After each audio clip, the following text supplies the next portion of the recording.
புண்ணாக்கு போடாத தப்பு கணக்கு போட புண்ணாக்கு போடாத தப்பு கணக்கு தலைக்கு இருக்கு உனக்கு இருக்கு இப்ப எண்ணாத மன கணக்கு தலைக்கு இருக்கு உனக்கு இருக்கு இப்ப எண்ணாத மன கணக்கு போட புண்ணாக்கு போடாத தப்பு கணக்கு போட புண்ணாக்கு போடாத தப்பு கணக்கு.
யார் நீ?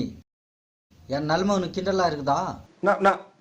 நான் உன்னோட நடவடிக்கை கவனிச்சேன். நீ தற்கொலைக்கு முயற்சி பண்றேன்னு என் மனசுக்கு பட்டுச்சு. அதை திசை திருப்ப தான் இப்படி ஒரு முயற்சி பண்ணேன். நீ 1000 தான் திசை திருப்பினாலும் என் முடிவு உன்னால தடுக்க முடியாது.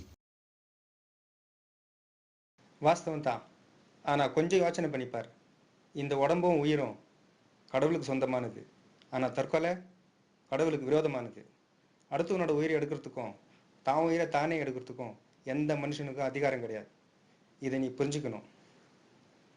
தற்கொலை பண்ணிக்கிற அளவுக்கு உனக்கு என்னதான் நிலைமை? உனக்கு கல்யாணம் ஆயிடுச்சா? இல்லை. அப்போ உனக்கு சொன்னாலும் புரியாது. யாருக்கும் எதையும் சொல்லாம எதுக்கும் வழி பிறக்காதுன்னு நீ புரிஞ்சுக்கோ. முதல்ல நீ ஒரு கல்யாணம் பண்ணு. அப்போ அப்பா அம்மா அண்ணன் தம்பி அக்கா தங்கச்சி பொண்டாட்டி புள்ள குடும்பம்னா என்ன, குடும்ப பாரம்னா என்னான்னு அப்போ தெரியும் என் நிலைமை உனக்கு. ஸோ குடும்ப பாரத்தை உன்னால சுமக்க முடியல, அதால நீ இப்படி ஒரு நிலைமைக்கு வந்த, அப்படிதானே? இப்போ யார் பாரத்தையும் யாரும் சுமக்கிறது இல்லை. எல்லா பாரத்தையும் அவன் ஒருத்தனே சுமக்கிறான். நாம தான் எல்லா பாரத்தையும் நாமளே சுமக்கிறோன்னு கற்பனை பண்ணிக்கிறோம். இப்போ ஒட்டுமொத்த குடும்பத்தையும் அங்கே அம்போன்னு விட்டுட்டு உன் பாட்டுக்கு நீ இங்கே வந்துட்ட தற்கொலை பண்ணிக்கிறதுக்கு. இப்போ யாரை நம்பி அவங்கள நீ அங்கே விட்டு வந்த? இப்போ அவங்கள யார் பாதுகாக்கிறா? அவளை ஏன் உன் கதையே எடுத்துக்கோ. ராத்திரி 10 மணிக்கு தூங்குற, அதோட காலையில் 6 மணிக்கு எழுந்துக்கிற. நடுவில் அந்த இடப்பட்ட 8 மணி நேரத்தில் உனக்கு நீயே சொந்தம் இல்லை. அந்த மாதிரி நேரத்தில் உன்னையும் உன் குடும்பத்தையும் யார் பாதுகாக்கிறா? நீயா பாதுகாக்கிற? நீயா பாரத்தை சுமக்கிற? ப்ரோ, பாரம்னா என்ன?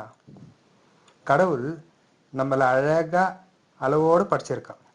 நாம அளவுக்கு அப்பாற்பட்ட விஷயத்த எப்போ முயற்சி பண்றோமோ அப்பதான் பாரம்னு ஒன்று உருவாகுது. கடவுள் மேல முழு நம்பிக்கை வச்சா பாரம் எல்லாம் வெறும் தூசு தான். உதாரணத்துக்கு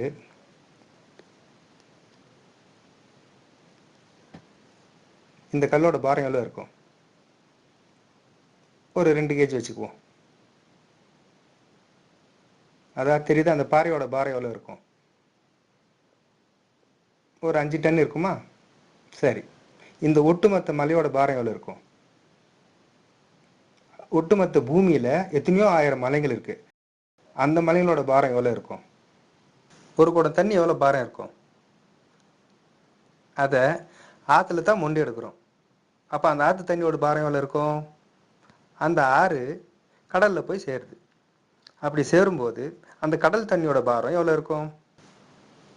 ஆக மொத்தம் கல், பாறை, மலை, தண்ணி, கடல் இப்படி ஒட்டு மொத்தமாக சேர்ந்து பூமி. இந்த பூமியோட பாரம் எவ்வளோ இருக்கும்? அவ்வளோ பெரிய பூமியை அலேக்கா தூக்கி அந்த இடத்துல வச்சு சுத்த விட்டுக்கிறான் கடவுள். அது யாரும் தாங்கியும் பிடிக்கல, யாரும் தொங்க விட்டும் பிடிக்கல. அது பாட்டுக்கு அது சுற்றி நிற்குது. அப்போ கடவுளோட வல்லமை எப்படி இருக்கும்? அது எப்பயாவது யோசனை பண்ணி பார்த்துக்கிறியா நீ? இங்க பாரு ப்ரோ, கடவுள் மேல முழு நம்பிக்கை வச்சு அந்த மலையை முடியல கட்டி இழு, அது தானா வரும். அப்படி அந்த மழை வரலன்னா?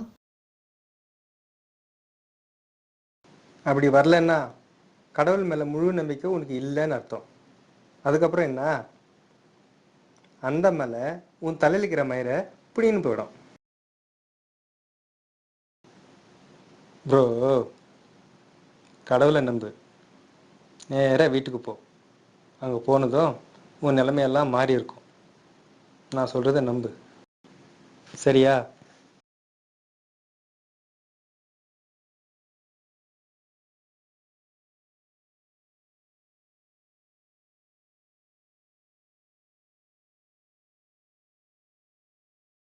மரத்தை வச்சவன் தண்ணி ஊத்துவான், மனச பார்த்து தான் வாழ்வ மாத்துவான். ஏ மனமே கலங்காதே, வீடாக வருந்தாதே, பாரங்கள் எல்லாமே படைத்தவன் எவனோ அவனே சுமப்பான்.